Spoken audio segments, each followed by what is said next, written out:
ECRல property வாங்க எதுக்கு crores? lakhs போதுமே. Just 4 lakhsல ECR கோவலத்துல beach resort plot. EMI 12,000 only. Stepstone presents Secret Aura at ECR Kovalam. Grand launching on 22nd, 23rd and 24th August 2025. இப்போ இந்த AI வச்சு கொஞ்சம் marketing ஓடிட்டு இருக்குது. இந்த டெக்னாலஜி வச்சு சில மார்க்கெட்டிங் எப்படியோ மார்க்கெட்டிங் பண்ணுறான்னு வச்சுக்கோங்களேன். ஆனால் எவ்வளோ நாள் நிற்கும்? நிற்காது. நிஜம் தான் நிற்கும். ஸோ அந்த வகையில் எனக்கு தெரிஞ்சு அவர் வந்து பார்த்திங்கன்னா வந்து தம்பி தனுஷோட கோவம் வந்து ரொம்ப நியாயமான கோவம். ஒரு சக நடிகர் வந்து அவங்களோட சேர்ந்து வேலை செய்யக்கூடிய ஒரு நடிகையை வந்து சந்திக்கிறாங்க, பேசுகிறாங்க, கதை சம்மந்தமாக வந்து ஒருத்தர் புரிஞ்சுக்கிறாங்க, அதுக்கப்புறம் நடிப்பை வெளிப்படுத்துகிறாங்க. அவ்வளோதான். அப்படி தான் நம்ம பார்க்கணும். இதை தாண்டி இருக்குன்னா தனுஷ் ஒன்றும் சின்ன பிள்ளை ஒன்றும் கிடையாது. பிராண்டாக காட்டிக்கிறதுக்காக சில நடிகர்கள் செய்யக்கூடிய சில உத்திகளில் இது ஒரு உத்தின்னு வச்சுக்கோங்களேன். மக்களை வந்து முட்டாளாக்குறது இல்லை மக்களை ஏமாத்துறதுன்னு கூட சொல்ல முடியும். இது என்னன்னு கேட்டால் வந்து ஒரு ஃபேக்கான ஒரு சக்ஸஸை வந்து காட்டுறது. இவங்க படம் வந்து கிட்டத்தட்ட 1000 கோடி அடிச்சதை தான் கணக்கு.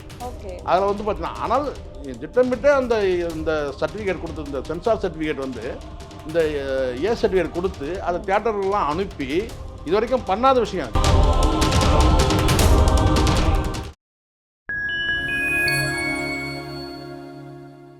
ஃபைன் டைம் சினிமா நேயர்களுக்கு வணக்கம். இன்னைக்கு நம்ம நிகழ்ச்சியில சார் ஜெயக்குமார ஜெய்சங்கர் சார் தான் நம்ம கூட இணைஞ்சிருக்காரு. வணக்கம் சார். வணக்கம் சார். இப்போ நிறைய படங்கள் ரீரிலீஸ் ஆகுது, ரீரிலீஸ் பண்ணிட்டு வந்துட்டு இருந்தாங்க. அதுல வந்து ராஞ்சனா அந்த படம் வந்து ரீரிலீஸ் ஆச்சு. அதுல வந்து ஏஐ குறித்து நிறைய வந்து இந்த கதை வந்து ஏன் மாத்துனீங்க, கிளைமாக்ஸ் தான் எல்லாருக்கும் ரொம்பவே ஏற்படுத்திருந்துச்சு. உண்மையிலே ஒரு நிஜத்தை வந்து சிதைக்கும் போது நீங்க சொல்லலாம், உங்க பார்வையில பெட்டர்னு சொல்லலாம். ஆனால் வெற்றிகரமாக ஓடின ஒரு படத்தை வந்து நீங்கள் அதில் நடித்த அந்த ஒரு ஆர்டிஸ்ட்டுக்கு வந்து இயல்பாக ஏற்படக்கூடியது தான் தனுஷ்க்கு ஏற்பட்டது. அந்த எதிர்ப்பை தான் அவர் சொல்லியிருந்தார். ரைட்ஸ் இருக்குன்றதெல்லாம் வேறு விஷயம், உங்களுக்கு உரிமை இருக்குது. ஆனால் ஒரு நல்ல ஒரு இதே வந்து சிதைக்கக்கூடாதுல்ல. நீங்கள் உங்களுக்கு தெரியும்னு நினைக்கிறேன், அரசியலுக்காக நான் சொல்ல, கண்ணகி சிலை ஒன்று நீங்கள் பார்த்துருப்பீங்க எங்கள் பீச் ரோட்டில். ஜெயலலிதா அவர்கள் வந்து அந்த சிலையை எடுத்துட்டாங்க. எடுத்துட்ட பிறகு மீண்டும் வந்து அந்த சிலையை வந்து வச்சாங்க, கண்ணகி சிலையை வச்சாங்க. சரிங்களா? அந்த கண்ணகி சிலைக்கும் முதல்ல இருந்த கண்ணகி சிலைக்கும் வித்தியாசம் இருக்கும். அந்த ஆக்ரோஷமான அந்த வீரமாக அந்த சிலம்பை கையில் வச்சுட்டு இந்த கை நீட்டுற மாதிரி இருக்கிற அந்த காட்சி இருக்கு இல்லையா, அது வந்து பார்த்தீங்கன்னா முதல் இருந்த அந்த கண்ணகி சிலை மாதிரி இரண்டாவது வச்சிருக்கிற சிலை வந்து இருக்காது. நார்மலாக வந்து இப்படி கை காட்டி நிற்கிற மாதிரி இருக்கும். ஆனால் அந்த கண்ணகி சிலை வந்து பார்த்தீங்கன்னா அதை வடிவமைச்ச அந்த சிற்பி வந்து பார்த்திங்கன்னா வந்து அது எதுக்காக வைக்கிறதுல எடுத்துட்டாங்க. அதை எடுத்த சிலையை வந்து வேறு சிலையை வச்சாங்கன்னு வச்சுங்களேன். நிர்மாணம் மீண்டும் வந்து திமுக ஆட்சி வந்த பிறகு நிர்மாணம் பண்ணாங்க. அவங்க சிலையை எடுப்பாங்க, இவங்க வைப்பாங்க. இப்படி ஒரு காலகட்டம் இருந்தது. அப்படி இருக்கும்போது அந்த சிலை முதல்ல இருந்த சிலை வந்து பார்த்திங்கன்னா செய்த சிற்பி வேறு, இரண்டாவது செய்த சிற்பி வந்து வேறு. அப்போது வந்து பார்த்திங்கன்னா அந்த சிலை மாதிரி இது இருக்காது. அந்த மாதிரி ஒரு படைப்பு வந்து ஒருத்தர் உருவாக்கிட்ட பிறகு அந்த படைப்பை வந்து நீங்கள் மாற்றுறீங்கன்னு வச்சுக்கலாம். ஏதோ ஒரு காரணத்துக்காக மாற்றுறீங்கன்னா அது என்ன வேணால் காரணம் இருக்கலாம் உங்களுக்கு. சரிங்களா? அது மாற்றினீங்கன்னா அது வந்து நல்லா இருக்காது. நீங்கள் நிஜம் தான். ஏஐ தான். இந்த ஏஐன்னு ஒன்று சொல்கிறாங்கல்ல, எவ்வளோ நாளைக்கு நிற்க போகுது இந்த டெக்னாலஜி பாருங்கள். வேணா ரொம்ப நாள் நிற்காது. நிஜம் தான். இப்போ இந்த ஏஐ வச்சு கொஞ்சம் மார்க்கெட்டிங் ஓடிட்டு இருக்குது. இந்த டெக்னாலஜி வச்சு சில மார்க்கெட்டிங் எப்படியோ மார்க்கெட்டிங் பண்ணுறான்னு வச்சுக்கோங்களேன். ஆனால் எவ்வளோ நாள் நிற்கும்? நிற்காது. நிஜம் தான் நிற்கும். ஸோ அந்த வகையில் எனக்கு தெரிஞ்சு அவர் வந்து பார்த்திங்கன்னா வந்து தம்பி தனுஷோட கோவம் வந்து ரொம்ப நியாயமான கோவம். அவர் வந்து எந்த உரிமையும் கொண்டாடலையா அதில். அவர் நடிச்சிட்டாரு, சம்பளம் வாங்கிட்டார், அது வேறு. ஆனால் ஒரு படைப்பாளி, அது அவன் தான் உண்மையான கலைஞர். இப்போ கடந்து போகிறாருன்னு வச்சுங்களேன், அது பேசாமே தனுஷ் கடந்து போகிறாருன்னா இவன் வந்து சம்பளம் வாங்குற ஒரு நடிகன், அவ்வளோதான். இவன் கலைஞர்லாம் கிடையாது. யார்? தனுஷ். அப்படி தான் நம்ம நினைப்போம். இந்த மாதிரி ஒரு படம், அருமையான படம், அந்த படத்தை வந்து இப்படிலாம் மாற்றிருக்கிறாங்க. இதை தனுஷ் கேட்க மாட்டாரா? தார்மீக கடமையோடு தான் அவர் கேட்டிருக்கிறாரு. இதை வந்து உரிமை கொண்டாடல. அவர் ஒரு கடமை இருக்குல்ல, உரிமை அடிப்படையில் நீங்கள் அப்படி பண்ணீங்கன்னு கேட்கல, கடமை இருக்குது. ஒரு கலைஞனாக வந்து பார்த்தீங்கன்னா தன்னுடைய படத்தை வந்து இப்படி மாற்றுறாங்களே அப்படின்னு கேட்டால் அந்த இயல்பாக ஏற்படக்கூடிய அந்த கோபம் தான் அந்த கேள்வியாக வெளிப்பட்டிருக்கதா நான் பார்க்குறேன். ரொம்ப நியாயமான ஒரு கேள்வி தனுஷ் கேட்டது. இதை தொடர்ந்து அந்த படம் ரீரிலீஸ் ஆச்சு. அது வந்து இந்த விமர்சனங்களும் இருந்துச்சு, நிறைய கோபங்களும் வெளிப்பட்டுச்சு. அப்படின்ற போது அதுக்கு தொடர்ந்து வந்து பார்த்தீங்கன்னா தனுஷும் மிர்னால் தாகூரும் வந்து பார்த்தீங்கன்னா மீட் பண்ணிக்கிட்டாங்க. அவங்க வந்து ஒரு நிகழ்ச்சியில் வந்து கலந்துக்கிட்டாங்க. அங்கே வந்து அவங்க ஃப்ரெண்ட்லியாக நிறைய விஷயங்கள் பேசிக்கிட்டாங்க. அப்படின்னு பார்க்கும்போது இதை விமர்சிக்கிறதுக்காகவே நிறைய பேர் இருப்பாங்க இல்லையா, அவங்க வந்து என்ன சொல்லிட்டாங்கன்னா இவங்க 2 பேருக்குள்ள வந்து ரிலேஷன்ஷிப் போயிட்டு இருக்கு அப்படின்ற ஒரு விஷயமும் சொல்கிறாங்க. தனுஷ் இப்போ நம்ம நடிகர்களை பொறுத்த வரைக்கும் நமக்கு நிறைய பேசுறதுக்கான வாய்ப்புகள் நிறைய இருக்குது. ஏன்னா வந்து அவங்களுடைய தொழிலே வந்து ஒரு பெண்ணோட இணைந்து கதாநாயகியாக காதலியா, அது கதாநாயகன் நடிக்கிறாங்க, காதலியா, மனைவியா இப்படி நடிக்கிறதுனால நிறைய வாய்ப்பு இருக்குது அவங்க வந்து ஆமா. இணைச்சி பேசுறதுக்கு. ஓகே. இங்கே வந்து சாதாரண மனிதர்களை ஈஸியாக பேசிட முடியாது. ஆனால் நடிகர்னா வந்து பார்த்தீங்கன்னா அவங்களோட சேர்ந்து ஒன்றா ஹோட்டல் போனார், ஒன்றா பார்ட்டியில் கலந்துக்கிட்டாரு, ஒன்றா படம் டிஸ்கஸ் பண்ணும்போது என்ன வேணாலும் சொல்லலாம். ஓகே. அப்படி ஆயிடுது இல்லை. ம், ம், ம். சொல்கிறேன், ஒரு நடிகை வந்து ஒரு நடிகரை குற்றம் சாட்டி அதுக்கான விமர்சனம் வைக்கிறது வேற, ஒரு நடிகனும் நடிகையும் சந்திச்சிட்டாலே வந்து அது வந்து இதுக்காக தான் அப்படின்றதுலாம் இருக்குதோ அதெல்லாம் ரொம்ப ஓவர், ஓகே. எல்லை மீறிய விமர்சனம்.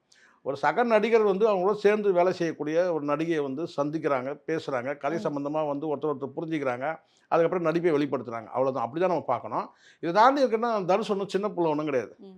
அவனுக்கே வந்து பார்த்தீங்கன்னா வந்து மகன் அவங்க வந்துட்டான், மகனே அடுத்து வந்து பிறந்திருக்காரு. அட்டகாசமாக இருக்கானுங்க ரெண்டு பேருமே. ஆமா. ரெண்டு பேருமே வந்து கண்டிப்பாக வந்து தாத்தாவுடைய ஜீனும் அப்பாவுடைய ஜீனும் இல்லாமல் இருக்க போகிறதில்ல கண்டிப்பாக. அதனால் பசங்களாம் வளர்ந்துட்டானுங்க, அடுத்து கதாநாயகனை அப்புறம் அவ்வளோ வயசாகிடுச்சு. ஸோ இதுக்கு மேலே வந்து போயிட்டு இதெல்லாம் வந்து திரும்ப அவர் டைவர்ஸ் ஆகிடுச்சுன்றதுனாலேயே வந்து இன்னொரு நடிகையை வச்சு இணைச்சி பேசலாம் தப்பு. ம், ம். அவரை பொறுத்த வரைக்கும் கேட்டால் அவர் வந்து இன்னைக்கு 2 பிள்ளைகளுக்கு அப்பான்ற அந்த அந்தஸ்தில் இருக்கிறாரு. ஒரு பெரிய கலைஞன், ஒரு முதிர்ச்சியான ஒரு கலைஞன் ஆகிட்டு வரும்போது இந்த மாதிரி நடிகைகளை வந்து வச்சு இணைச்சி பேசலாம் தப்பான விஷயம். உண்மை இருந்தால் பேசலாம். ம், ம். ஆனால் இங்கே உண்மையெல்லாம் வந்து பார்த்தீங்கன்னா இல்லாத போது ஒரு நடிகையை சந்தித்து பேச ஒருத்தர் வந்து ஒன்றா டிஸ்கஸ் பண்ணாங்கன்றதுனாலே வந்து இல்லை ஒரு ஹோட்டல் ரூமில் வந்து வந்து அவங்க வந்து ஒரு படம் ஷூட்டிங்காக வந்து தங்கியிருந்தாங்கிறதுனாலே வந்து அப்படியே இணைச்சி பேச தப்பான விஷயம். காரணம் ஓகே, ஓகே. அது மாதிரி ஏதாவது குற்றச்சாட்டு இருந்ததுன்னா பேசலாம். ம், ம். சரிங்களா? ஒரு காலகட்டத்தில் தனுஷ் மீது ஏகப்பட்ட குற்றச்சாட்டு இருந்துச்சு. ஆமா. எவன் டைவர்ஸ் பண்ணாலும் அவர் தான் காரணன்ற மாதிரி அந்த மாதிரி டாக் ஓடிச்சு. இப்போ அதெல்லாம் கிடையாது. அவரு யாருக்கே டைவர்ஸ் ஆகிட்டு இன்றைக்கி வந்து கேட்டிங்கன்னா அது வந்து மீண்டும் இணைஞ்சாங்களா இல்லையான்றதுலாம் வேறு விஷயம். அவர் வந்து இன்றைக்கி வந்து பிஸியான நடிகர். வந்து அடுத்த கட்டமும் பிள்ளைகள்லாம் வந்து பெரிய பிள்ளைகள் ஆகிட்டாங்க. அடுத்தது ஹீரோவுக்கு தவிக்கிறானுங்க. அதான் உண்மை. 2 பேருமே வந்து பார்த்தீங்கன்னா நல்லா வந்து ஒரு நடிகனுக்குள்ள அந்த அம்சங்கள் Look wise-மே அந்த தனுஷோட இருக்கு. இது அப்படியே இருக்கு. கொண்டு வந்திருக்காங்க. நடிப்பும் ஆர்வமும் இருக்கும் கண்டிப்பாக. ம். ஃபேஸ் மட்டுமே சொல்லலை. ஃபேஸ்ன்றதை உடைச்சவங்க தானே 2 பேருமே. தனுஷும் அப்படி தானே கிட்டத்தட்ட. ரஜினி அப்படி தான். ம், ம். ரஜினிக்கு வந்து பார்த்தீங்கன்னா அவர் அறிமுகமான காலகட்டத்தில் இவரெல்லாம் நடிக்க வந்துட்டாரான்ற மாதிரி தான் இருந்தாங்க. ஸோ கலர் பிரச்சனைலாம் இருந்துச்சு, ஆமா. ஒயிட்டு பிளாக்லாம் இருந்துச்சு. அதை உடைச்சது ரஜினி தான் உடைச்சாரு. ஸோ கருப்பாக இருந்தால் கூட நடிக்க முடியும்னு சொல்லிட்டு பெரிய ஸ்டார் ஆக முடியும், சூப்பர் ஸ்டார் ஆக முடியும்னு காமிச்சாரு. கூலி வரைக்கும் பொழந்துட்டு இருக்காரு. ஆமா. சரிங்களா? இப்போ இதுக்கு நடுவில் இவங்க வந்து இந்த 2 பிள்ளைகள் கூட வந்து நாளைக்கு நடிக்க வரலாம். ம், ம், ம். ஓகே. ஸோ அந்த திறமைகள் வந்து பார்த்தீங்கன்னா இயல்பாக மீன் குஞ்சுக்கு நீந்த தெரியுமான்னு கேட்டால் எப்படி வந்து அபத்தமானது அப்படி தான். இவங்க நடிக்க தெரியுமான்னு கேட்க முடியுமா? கேட்க முடியாது. அதுக்கப்புறம் வாய்ப்பும் வந்து சொன்ன மாதிரி தாத்தாவுக்கும் அப்பாவுக்கும் இருந்த நடிப்பும் திறமையும் உழைப்பும் கூட சேர்ந்து அதிர்ஷ்டமும் இருந்தால் சூப்பர் ஸ்டார். ஓகே. அந்த மாதிரி அவங்க இவங்களுக்கும் வாய்ப்பு இருந்து அந்த மாதிரி வந்து ஒரு அதிர்ஷ்டம் இருந்தால் சூப்பர் ஸ்டார் ஆகிட்டு போகிறாங்க. என்ன இப்போ அதனால. ஆனால் எனக்கு தெரிஞ்சு இதெல்லாம் இந்த மாதிரியான இந்த கசமுசா கிசுகிசெல்லாம் சொல்கிறாங்கல்ல, அதையெல்லாம் கடந்து வந்துட்டார் தான் நான் நினைக்கிறேன். யார்? தனுஷ். Okay, okay. அது ஒரு பீரியடா ஆமா. இருந்தாலுமே அந்த மாதிரி அதுதான் கடந்து கொஞ்சம் அதிகமா மெச்சூரிட்டியாக இருந்தது. பக்குவப்பட்ட ஒரு மனிதராக ஆகிட்டார் தான் நான் நினைக்கிறேன். ஏன்னா அவருடைய மேடை பேச்சுக்கெல்லாம் பார்க்கும்போது கொஞ்சம் பக்குவமான பேச்சு இருக்குது. ஓகே. ஸோ அப்படி தான் நான் பார்க்குறேன். ஓகே. இப்போ கூலி பத்தி நீங்க குறிப்பிட்டிருந்தீங்க. அதுல ஒரு கேள்வி. கூலி இப்போ ரிலீஸ் ஆகி வசூல் எவ்வளோ அப்படின்ற நிறைய விஷயங்கள் போயிட்டு இருக்கு. இன்னொரு பக்கம் வந்து பாத்தீங்கன்னா கூலி ரசிகர்கள் எல்லாருமே லியோவை தாக்கி போஸ்ட் போடுறது அந்த மாதிரி விஷயங்கள் போயிட்டு இருந்துச்சு. ஓகே, இவங்க 2 பேருக்கு உண்டான ஒரு போட்டி அப்படின்னு பார்த்தாலும் இப்போ லியோவோட ப்ரொடியூசருக்கு வந்து ஐடியில் வந்து அவர் வந்திருக்காங்க. வந்து பார்த்ததுல வந்து பார்த்தீங்கன்னா லியோக்கு இவர் கொடுத்த அந்த ஹைப் இருக்கு பத்தியா, எவ்வளோ வந்து அவர் வசூல் பண்ணுச்சு அப்படின்றது 600 கோடிக்கும் மேலே போயிடுச்சு அப்படின்னு சொல்லிட்டு ஒரு கோடிக்கும் அவர் வந்து போஸ்ட் வெளியிட்டுட்டே இருந்தார் அவரோட சமூக வலைதளத்தில். அதெல்லாம் வந்து இப்போ போய் கலெக்ஷனா வரல, அது நிறைய விஷயங்கள் சேட்டலைட் வித்துது லியோ அப்படின்னு ஸ்கேம்னே சொல்லுவாங்கம்மா. ஓகே. நான் இருக்கிறத சொல்லிடுறேன்.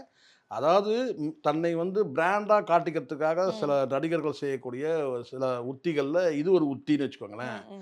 மக்களை வந்து முட்டாளாக்குறது இல்லை மக்களை ஏமாத்துறதுன்னு கூட சொல்ல முடியும்.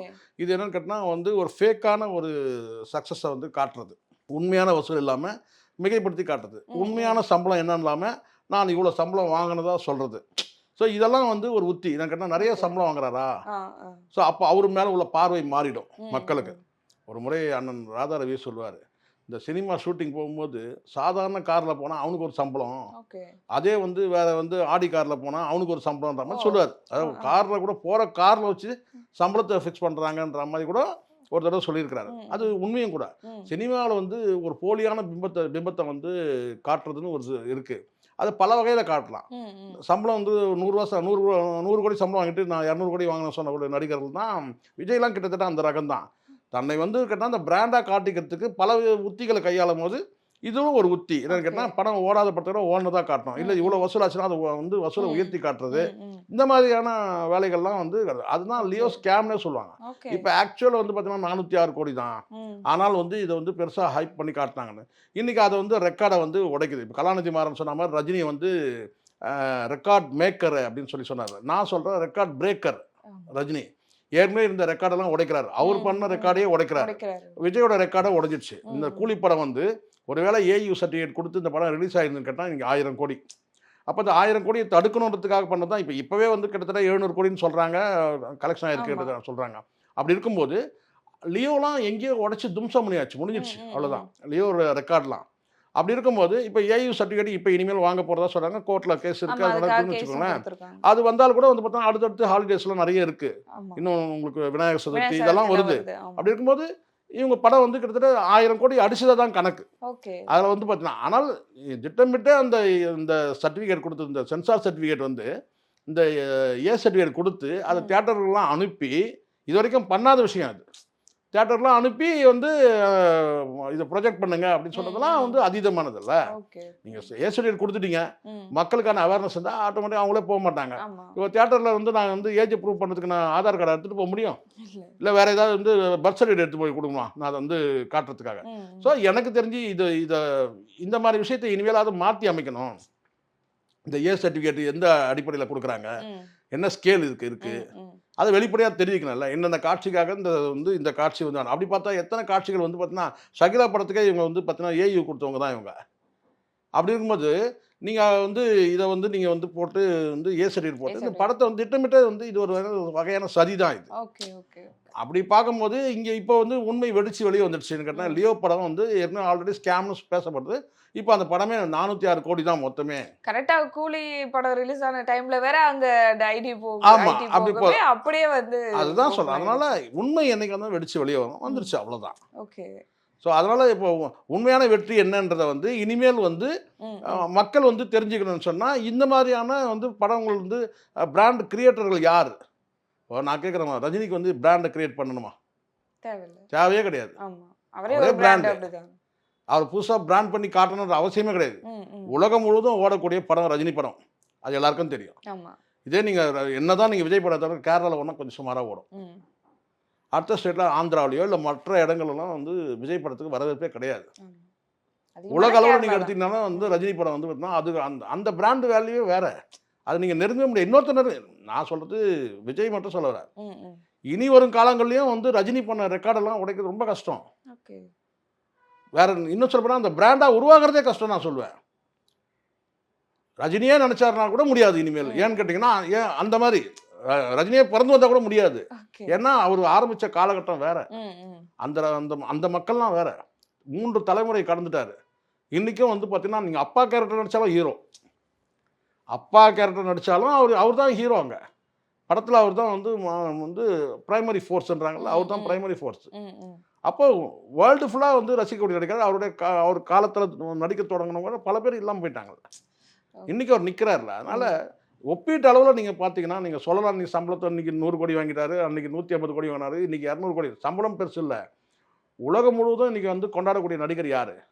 ரஜினி தவிர யாராவது ஒருத்தரை காட்டுங்க இந்தியாவில், இல்லை வேர்ல்டில் காட்டுங்க. உலகம் முழுவதும் வந்து கொண்டாடக்கூடிய நடிகர் கிடையாது.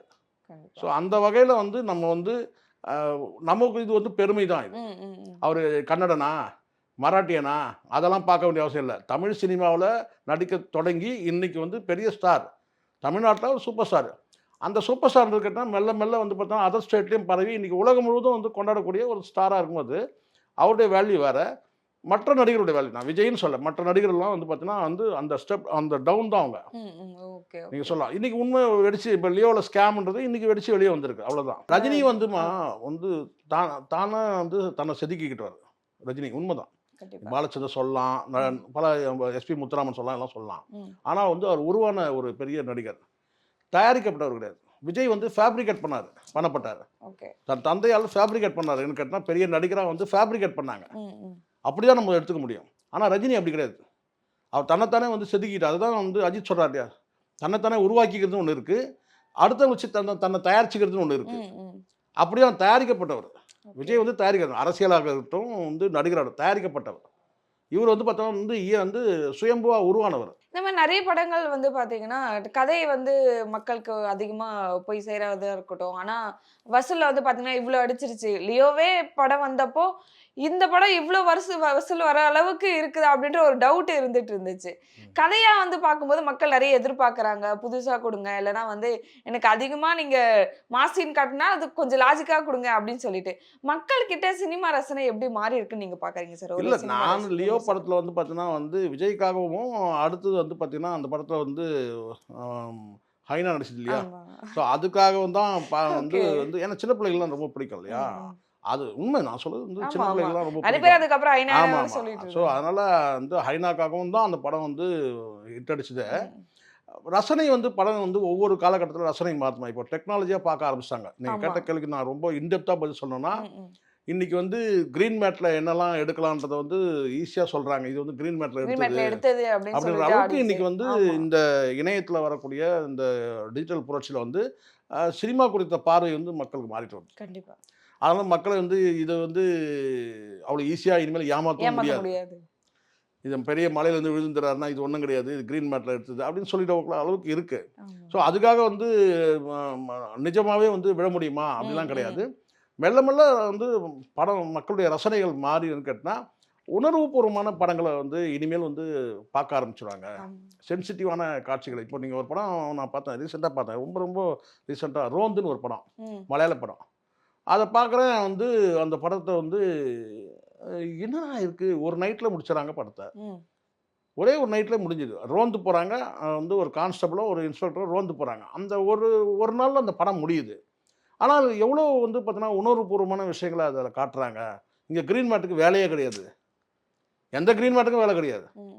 அப்போது வந்து மக்களுடைய ரசனை கேட்டால் இப்படி வந்து டெக்னாலஜியில் வந்து ரொம்ப புரிதல் ஏற்பட்ட பிறகு கேட்டால் இந்த மாதிரியான காட்சிகளை போட்டு ஏமாற்றலாம் முடியாது. அதுவும் பார்த்தீங்கன்னா அந்த மாதிரி காட்சியை நம்பணும்னு சொன்னால் ரஜினி சொன்னால் இது கிரீன் மேட் இல்லைன்னுவாங்க. நீங்களே சொன்னா கூட இது கிரீன் மேட்டில் தான் எடுத்தோம்னு சொன்னால் அது ரஜினி நடிச்சாருன்னு வச்சுங்களேன், கிடையாதுங்க, எங்கள் தலைவர் வந்து ஸ்ட்ரைட்டாகவே இது பண்ணார், அவர் தான் பண்ணார், கிரீன் மேட்லாம் கிடையாதுன்னுவாங்க. இப்போ ஜெயிலர் 2க்கு அதுதான் இதுதான் கிஃப்ட்ன்றது. இது வந்து ரஜினி நடிச்சாருன்னா இது வந்து கிரீன் மேட் கிடையாது, அது ரியலாக அவர் பண்ணாருன்னுவாங்க. ஸோ அந்த காலத்துல தான் அந்த மாதிரியான ஒரு பேரை எடுத்துட்டாங்க. ஸோ இதை தாண்டி இனிமேல் வரக்கூடிய படங்கள் வந்து பார்த்தீங்கன்னா வந்து உணர்வுபூர்வமான படங்கள் வந்து மக்கள் வந்து விரும்புவாங்கன்னு நான் நினைக்கிறேன். அதுக்கு நிறைய படங்கள் உதாரணம் சொல்ல முடியும். இப்போது மலையாள படங்கள் மட்டுமே கிடையாது, பல படங்கள் நான் பார்க்குறேன். வந்து இப்போ சமீபத்தில் கூட ஒரு பெங்காலி படம் பார்த்தேன். ஸோ ஒரு குழந்தை வந்து காணோம், அம்மா வந்து தேடி வந்து கடைசியில் வந்து அந்த பிள்ளையை கண்டுபிடிக்கிறாங்க, அம்மா வந்து இறந்து போயிடுறாங்க. அந்த மாதிரி வந்து ஒரு குழந்தை காணாமல் போன குழந்தைய தேடுறதே வந்து ஒரு படம் முழுக்க வந்து கிஷோர் நடிச்சிருந்தார் அந்த படத்தில். ஸோ இது பெங்காலி படம் அது. அப்படி இருக்கும்போது இந்த மாதிரி வந்து படங்கள் வந்து இனிமேல் பார்க்க ஆரம்பிச்சிடுவாங்க மக்கள் உணர்வுபூர்வமான. ஏன்னா இந்த டெக்னாலஜின்றது விழுந்தது இல்லை, இந்த கிரீன் எல்லாம் கிரீன் மேட்டையா இது எல்லாமே மக்களோட பார்வையும் மாறும்போது இப்படியான படங்கள் வந்து ஆரம்பிச்சு தான் நினைக்கிறேன். அதை தான் நான் சொல்ல, கிரீன் மேட்டே போடாத எடுத்த படம் குடும்பஸ்தன் ஒரு படம், மணிகண்டன் நடிச்ச படம். அந்த ஒரே ஒரு வீட்டை சுற்றியே அந்த படம் அப்படி போயிடுது. சில படங்கள் நீங்கள் தெரியுங்க, காவல் நிலையத்தை சுற்றியே ஒரு படம், இப்போ ரீசெண்டாக வந்து ஒரு படம் வந்துச்சு, சரண்டர்னு ஒரு படம். ஒரு காவல் நிலையத்தை சுற்றியே ஒரு படம் பரபரப்பாக கொண்டு போயிடுவாங்க. படம் முழுக்க ஒரு போலீஸ் ஸ்டேஷன் சுற்றியே ஒரு படம், அவ்வளோதான். பெரிய துப்பாக்கி சுடுற காட்சிலாம் கிடையாது. படத்துக்குள்ளே வந்து முழுக்க முழுக்க ஒரு தியேட்டருக்கு வந்து ஒரு ஸ்டுடியோக்குள்ளே ஒரு வீட்டுக்குள்ளேயே வந்து ஒரு ஸ்டேஷனுக்குள்ளேயே வந்து படம் முடியுது. ஸோ இந்த மாதிரியான படங்கள் வந்து இனிமேல் வந்து இயக்குநர்கள்கிட்ட தான் இருக்குது. இந்த பிரம்மாண்டன்ற பேர்ல வந்து இனிமேல் பயணிக்க மாட்டாங்கன்னு நான் நினைக்கிறேன். பிரம்மாண்டம் காட்டினாலும் தெரிஞ்சிடும், இது பிரம்மாண்டம்லாம் கிடையாது, இது கிரீன் மேட் போட்டு எடுத்தது அப்படின்னு மக்களுக்கு தெரிஞ்சிருச்சு இல்லையா. அப்போ வந்து நான் அடுத்த கட்டம் என்ன செய்வேன்னு கேட்டீங்கன்னா வந்து ரொம்ப இந்த துப்பாக்கிலாம் எடுத்துட்டு ரொம்ப சுடுற காட்சிலாம் வேண்டாம் அப்படின்னு சொல்லிட்டு வந்துருவாங்க தான் நினைக்கிறேன். ஆமா, அப்படிதான் கதை இருக்கணும். அந்த கதையில கேரக்டர்லாம் வந்து பார்த்தீங்கன்னா ரொம்ப வந்து உணர்வுபூர்வமான ஒரு கேரக்டர்லாம் இருக்கணுன்ற அந்த இதுக்கு போயிடுவாங்கன்னு நினைக்கிறேன். இனிமேல் மக்களுடைய ரசனை வந்து மாறும்னு நினைக்கிறேன்.